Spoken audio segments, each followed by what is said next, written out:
Hello, welcome to the Bowlers Union. This is the Ashes wrap up live. Keith and Chris here as usual.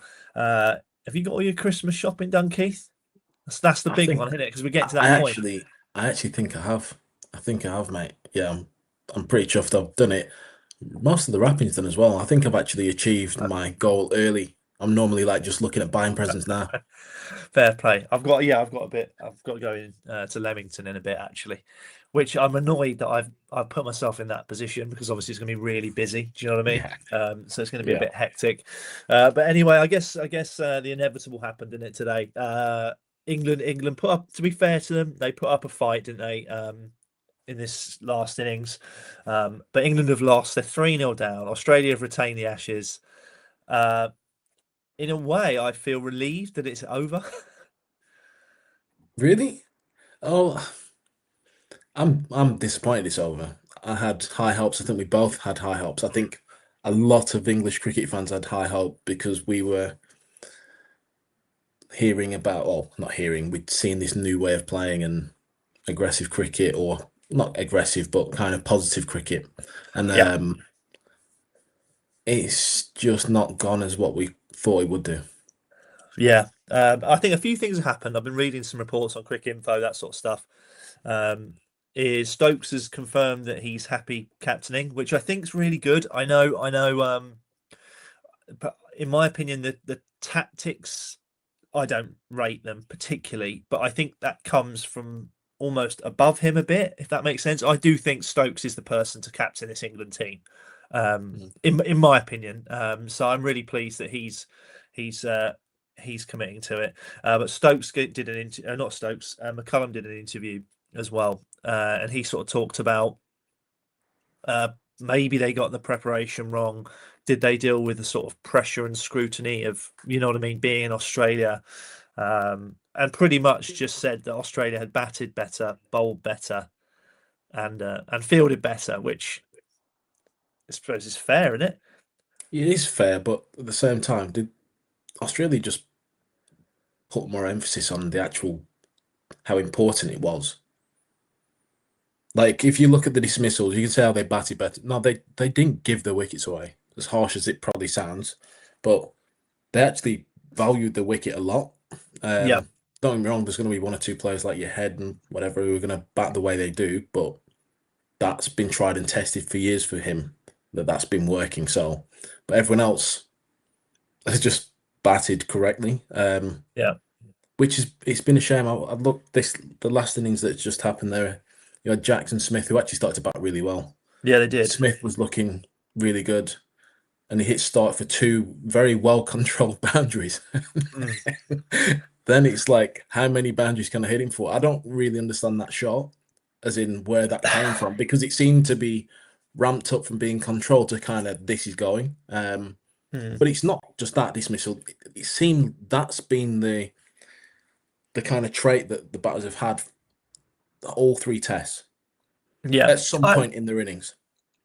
yeah, totally agree. I was going to bring up Smith because appreciate he's batting in a scenario there. Maybe it was he with Cast at the time, so he's probably feeling like he's got to get the majority of the runs. So I'll I'll put that on record. However, that shot was honking. It was a honking cricket shot to bat so well, and I'm a big fan of his. I really do think England have got a good in there. Being totally honest, but to play as well as you do to do there, and then you play that shot against Stark. Yeah, it was just that. I guess that typified it really. Do you know what I mean? It was kind of like 60 and out kind of thing, Yeah. which isn't going to win too many Test matches. And again, the nature of the dismissal, and like we've obviously played a long time. Sometimes that matters.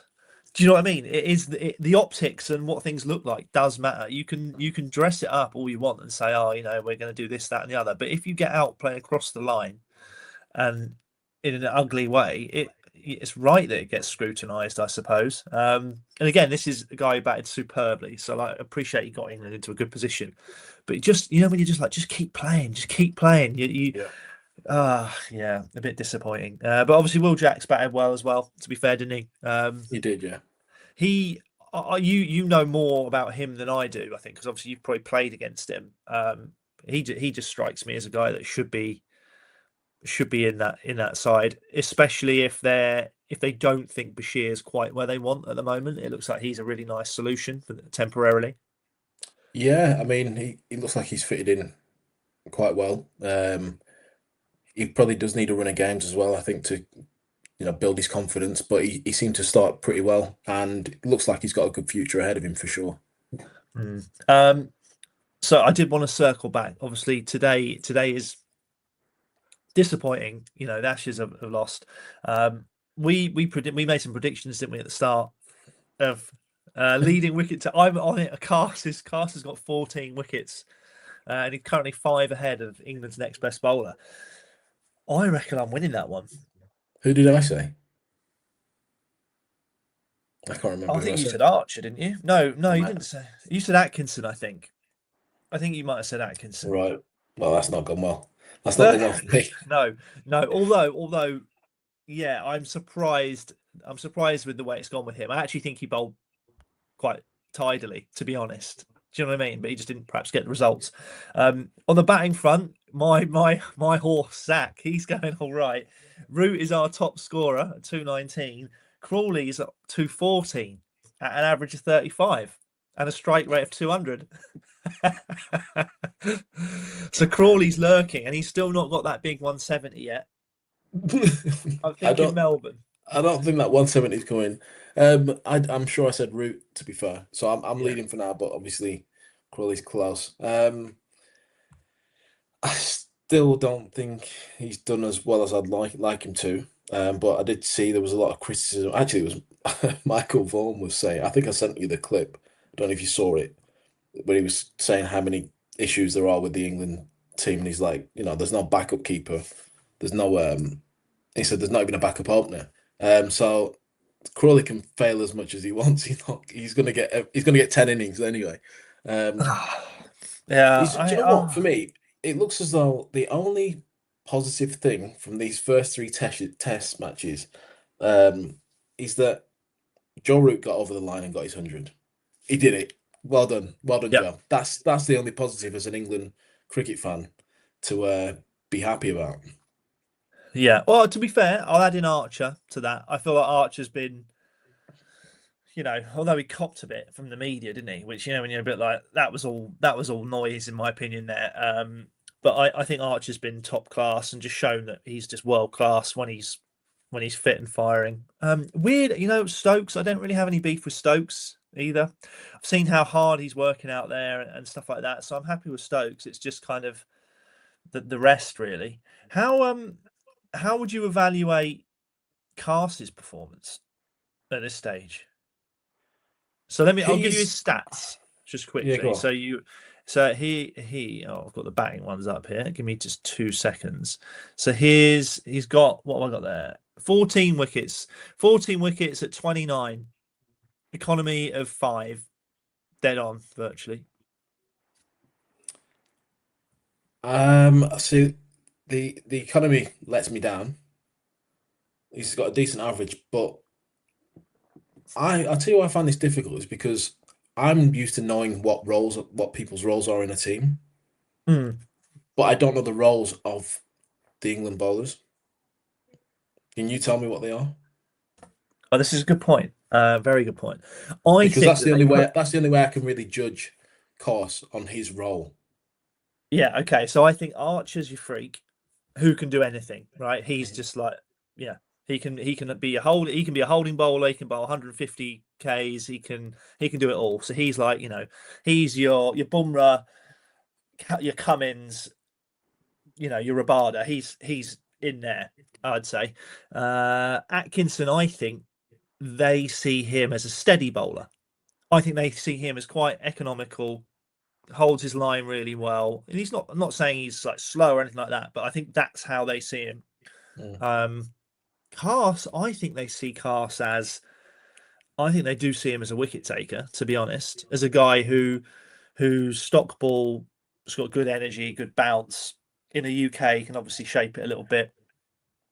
But I think he's a guy that they quite fancy using the short stuff with. And I think Tong in this instance is a little bit in that category as well. Bit of X factor. And when we say X factor, like the real X factor bowlers, Archer. But X factor in terms of Different. more aggressive, more attacking.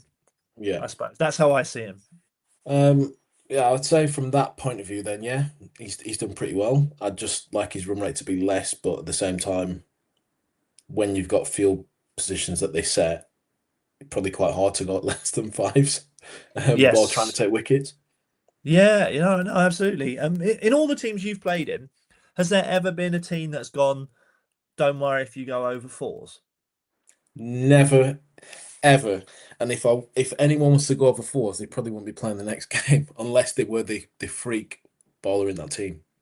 Yeah, I find this is a really interesting one because it's quite easy for teams to go, right, we've got this one bowler and we're happy for him to be expensive.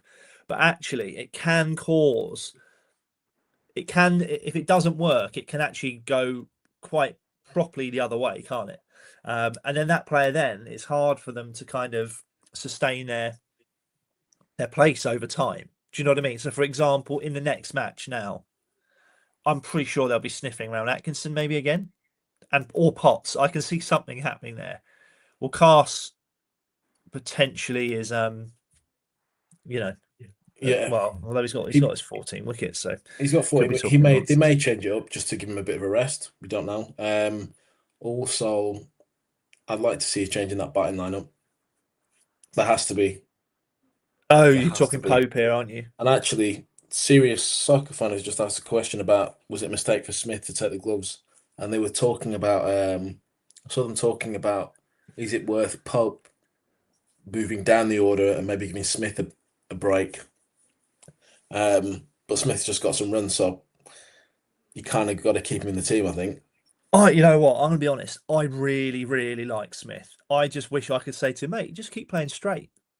If they and pull what you can pull, but keep playing straight. That's it. Think down the ground. Old school. Just think up and down the ground, mate, and you'll be. And he would do so well. Mm, I mean, what Pope down to 7. I mean, Pope's not got. Let me check. Pope's not got more runs than Smith, has he? I don't think. I don't think so. So I don't necessarily think that would make sense. I genuinely like Smith a heck of a lot. So that's not something that I would be.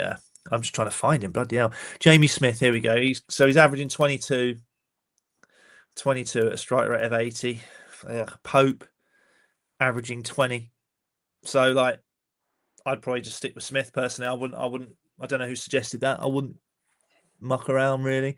Um, what else have we got here? Was Bashir not picked due to his economy rate? I think probably, yeah. I mean, ultimately, Yeah. he played that game, didn't he, in the Lions game, and he didn't do terribly well. So this was a game he would have come in, but potentially, you know, yeah, he didn't I do well think, enough in that game in between. well, I think it was an easy decision to make for the selectors to go, we're not going to pick him because he hadn't bowled well enough from an economy point, right? He got a bit of tap, hadn't he? Mm. Which makes it more difficult as a player to then fight your case to be in the team. Hey, Do you know what I mean? yeah, and you know what this is reminding me of? I tell you what, in every team in my career, 100%. Whenever something's not quite right with the batting, it's always a bowler that feels the pain down the chain. So, for example, England Yeah, aren't getting as many runs as they should. yeah. Or we'll play Jacks because He can he bat a offers bit. us a bit of batting. He Yeah, might not be, bit of and it's like, potential. hang on a minute, hang on a minute. How about your top 6 perform? Yeah. So obviously then you're like, well, but Bashir's missed out, and that happens all the time. Or Hmm. we're leaving you out today just for balance, Yeah. just Do balance. you know what? You Never know? ever, mate, never ever has there been it where, yeah, this bowler's struggling this game. We'll keep him in and we'll bring in another bowler and we'll sacrifice a batter. Like it just doesn't happen. It makes no No, sense. no, it really doesn't. I like this from serious soccer fan. Another question: why can't Root bat at 3? He's England's greatest ever run scorer. Uh, I think this is a UK thing. Is that I think maybe it's due for the Duke's ball. I think people quite like batting 4-5, don't they? The best batters quite like. Ultimately, they like 4 a bit more than 3. Um, so you'd have to ask. I mean, Root could bat 3, couldn't he? He could do. Yeah. But like He could bat wherever he wanted, to be honest with you. He could open if you if need be. Um, totally. I think it is a bit of a Duke's ball thing that you could still be exposed to a fresh, brand new Dukes early on, and you'd rather just have a little bit um, of the lacquer taken off by batting at four and hoping your openers in three can do a good enough job to make your job easier. You know what? 100%. Although, you know, which is interesting, and I don't know that many batters think about this enough. What age ball the bowlers love bowling with? And the answer is with a Duke, I'd swear, is like 10 to 30. Yes, yeah, And it's like, yeah, oh, you've got yeah. you've got a nice bit of definition in it. You still got the Mm-hmm. hardness and the newness, and you can Yeah, really go to work. yeah, And batters like, oh, I'll go four. It's like you can go four, mate, but actually, that's fine. yeah. So I think That's yeah, true. they get that wrong a little bit Mm. sometimes. I mean, he could bat a three, but I think it's widely known that doesn't want to bat three, right? Also, Psychologically, three must be annoying. it kind of gives you hope there's a little bit more of stabilization, him being at four to bat through towards the end. Whereas if you get through like but the second wicket three's out, you think, oh, Root's there. Whereas Mm. if you get number three and Root's out, you're like, all right, let's get into him. Like there's no one who I'd be back into bat four who I'd feel comfortable with ahead of Root. That's fair. Do you? So we're talking about the batting order. Then do you see a change in the batting order now? Has to Finally, be. There has to be. How can there not be? This look, yeah, with the Bowls Union, but this falls down to the fact that the batting has been poor for three tests. They've not done as well as they could have. The bowling has been a mixed bag, don't get me wrong. yeah. But the example when you're 100 for one, you're essentially 100 for one going into your second innings, where you should be going on to make them chase 350, maybe even 400, and you Mm. leave them 200 and pittance to chase. It's like, well, you've screwed it up there.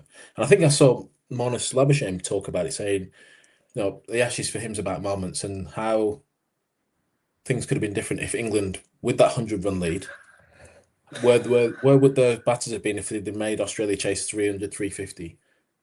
They'd have been in a Mm. better space. They could have won that game, and all of a sudden it turns on its head. But yeah, I feel that there's not been enough emphasis on the batting. Well, the batter's really doing the job and actually just batting without losing the shit, basically. Can we? I think this is us on record saying tactically, England's batting approach is shite, isn't it? It works against. It will work against the second tier of teams 100%. But it's not going to work against the absolute top level bowlers in the big series that we really are invested in. India, Australia, and I'd say South Africa. Those three opponents, I just don't see it. I don't see it being sustainable at all. It'll provide a little bit of excitement, but ultimately, um, that excitement is replaced with quite a lot of frustration and disappointment in the long run. A little bit like eating a sugar cube. You know what I mean?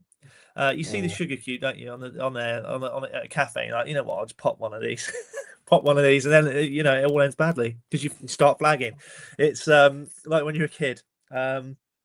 So I think it is an unsustainable method. And you're right. If in that first test England had knuckled down, like those shots from who was it? It was Root, Pope, and Brooke, wasn't it? Three awful loose wafts outside off stump. If you remove those, I wonder what the outcome might have been if they'd have just kept mm, going, been a bit more disciplined, left a few. You know what I mean? yeah. Made the scenario or got Stark back into another spell. All of this stuff. Um, so serious Sox fan firing away here. Duckett. What's your thoughts on Duckett? He's been. This is the quietest I've seen Duckett. Yeah, he's gone under the radar a little bit, as in for not performing as well as you want him to. Um, but at the same time, I don't know, maybe because he's normally quite quiet, apart from the one time when he said we're happy to chase more runs, um, last year or whatever it was. Um, I think because he's quiet, he doesn't really get noticed, and the people know how he's going to play and kind of accept it and accept the good with the bad, I think. That's why nothing's really been said about him. Hmm. You'd like to see him perform better, don't get me wrong. but I feel like there's been two batters in that lineup that have been questioned for quite a while. That's why there's been focused more on them than there has Yeah, him. yeah. You know what I think is hiding some of this English batting, or until they've come here, is English grounds and the value you get for your runs. Like you hit the ball and it travels quickly across the square. The grounds are small. You get amazing value for your shots. In Australia, you have to be a bit more. You have to hit the ball harder. You have to keep your shape better. All of these things matter in Australia. It's like it really rewards good fundamentals. Mm. Um, I think is that potentially hindered Duckett a little bit.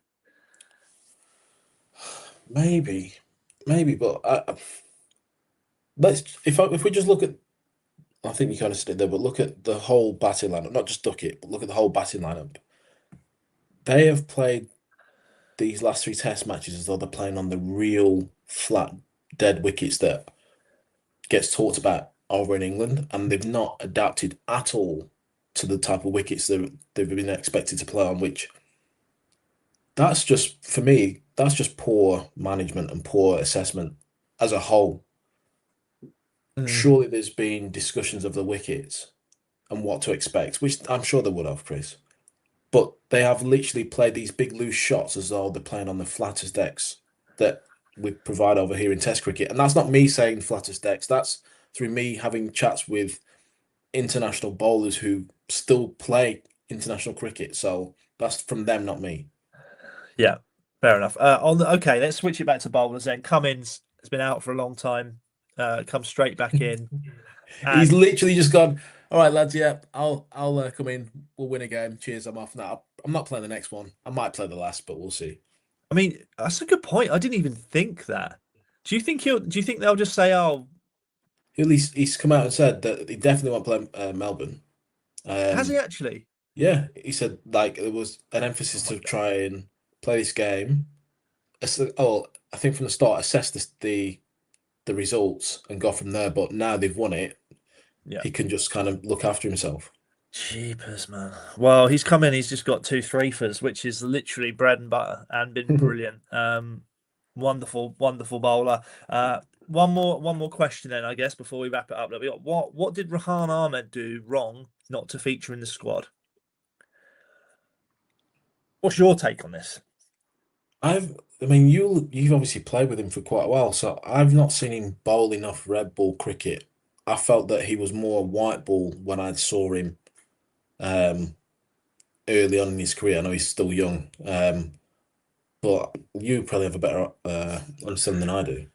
Yeah, I think your instincts are right. I think he started off probably finding white ball bowling easier, but this year he had his best red ball season with the ball. Yeah. Definitely was like really good. I was really impressed with him, to be honest. And obviously batted superbly as well. I'm yeah, I am probably surprised he wasn't even in the squad. Do you know what I mean? I feel like there would be ways to utilize him, and I thought, especially with Bashir, I thought that would be a nice pairing. You know, the off Mm. spin and leg spin, particularly with Adelaide and Sydney, which can spin, where they might have wanted to play two spinners, perhaps. But um, yeah, again, even that when you lose games at the start of the different talk, when you lose games at the start of the series, it affects your team selections and stuff like Yeah. that, doesn't it? Like Yeah. you see, like Bashir didn't play this game, so it's tough. I don't know. He didn't do anything wrong, is the answer. Is a Rahan. question for you, is Pope done now for this Ashes test? It's an opportunity, I think. Now it's an opportunity for Bethel, isn't it? So I think he might be. Yeah. Although they are loyal, and that is a nice attribute, I suppose. Stokes and McCullum are loyal, it seems. So it wouldn't surprise me if they didn't do anything. But I think you might see Bethel come in. Yeah, yeah. You? I think they'll change the lineup. I do think they'll take Pope out of the firing line a bit because it's.